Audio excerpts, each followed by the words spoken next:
Rolls Royce गाड़ी की पिछली सीट पर बैठे कबीर का दिल तेजी से धड़क रहा था।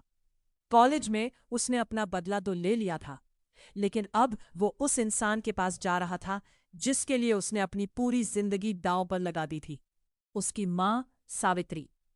गाड़ियों का काफिला शहर के सबसे बड़े और महंगे मल्टी स्पेशलिटी हॉस्पिटल के सामने आकर रुका। कबीर गाड़ी से उतरा और तेजी से आईसीयू वार्ड की तरफ बढ़ा। उसके पीछे मिस्टर शर्मा और दो बॉडीगार्ड्स भी थे। अस्पताल का स्टाफ और बड़े बड़े डॉक्टर्स, जो कबीर को एक साधारण डिलीवरी बॉय समझकर कभी सीधे मुंह बात नहीं करते थे, आज हाथ जोड़कर लाइन में खड़े थे।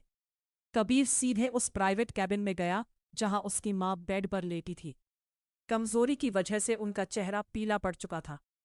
कबीर ने धीरे से अपनी मां का हाथ अपने हाथों में लिया। मां सावित्री ने आंखें खोली। अपने बेटे को एक महंगे सूट में और डॉक्टरों की पूरी फौज को उसके सामने झुकते देख वो घबरा गई। उन्होंने कांपती आवाज में पूछा, कबीर, ये सब क्या है बेटा? तूने ये महंगे कपड़े कहाँ से पहने? और ये सब लोग? कबीर की आंखों से आंसू छे पड़े। वह अपनी मां के घुटनों के पास बैठ गया और बोला, मां, अब हमारे दुख के दिन खत्म हो गए। तुम्हारे इस बेटे को उसके दादाजी का हक मिल गया है। हम अब गरीब नहीं हैं मां। आपके इलाज के लिए अब हमें किसी के सामने हाथ फैलाने की जरूरत नहीं है। मिस्टर शर्मा ने आगे बढ़कर सावित्री को प्रणाम किया और सारी सच्चाई बताई। अपने पति के परिवार और वसीयत की बात सुनकर सावित्री की आंखों में आंसू आ गए। उन्होंने कबीर के सिर पर हाथ रखा और रोते हुए कहा, बेटा, मुझे इस धन दौलत की कोई भूख नहीं है। मैं बस ये चाहती हूं कि तू कभी उस घमंड के रास्ते पर मत चलना जिसने सालों पहले मेरे हंसते खेलते परिवार को उजाड़ दिया था। कबीर ने मां का हाथ चूमा। मैं वादा करता हूं मां, कबीर सिंघानिया कभी नहीं बदलेगा। उसी शाम कबीर को शहर के सबसे पॉश इलाके में बने सिंघानिया मैंशन ले जाया गया। वह कोई मामूली बंगला नहीं, बल्कि एक आलीशान महल था। सफेद संगमरमर से बना हुआ, विशाल बगीचा, स्विमिंग पूल और दर्जनों नौकर चाकर। कबीर ने जैसे ही उस महल में कदम रखा, उसे अपनी नई ताकत का एहसास हुआ। वह मिस्टर शर्मा के साथ स्टडी रूम में बैठा हुआ था। सिंघानिया ग्रुप की गुप्त फाइलें रखी थीं।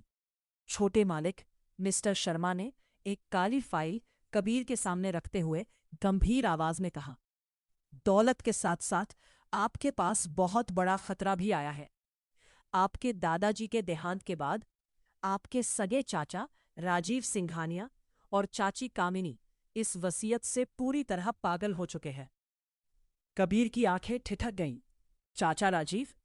वही जिन्होंने मेरे पिता को धोखे से घर से निकाला था? हाँ, छोटे मालिक, शर्मा जी ने सिर झुकाया। उन्हें उम्मीद थी कि दादाजी की 8 लाख करोड़ की संपत्ति उन्हें मिलेगी, लेकिन दादाजी जानते थे कि राजीव अधर्मी और लालची है। अब राजीव और कामिनी दिल्ली में बैठकर आपको रास्ते से हटाने की साजिश रच रहे हैं।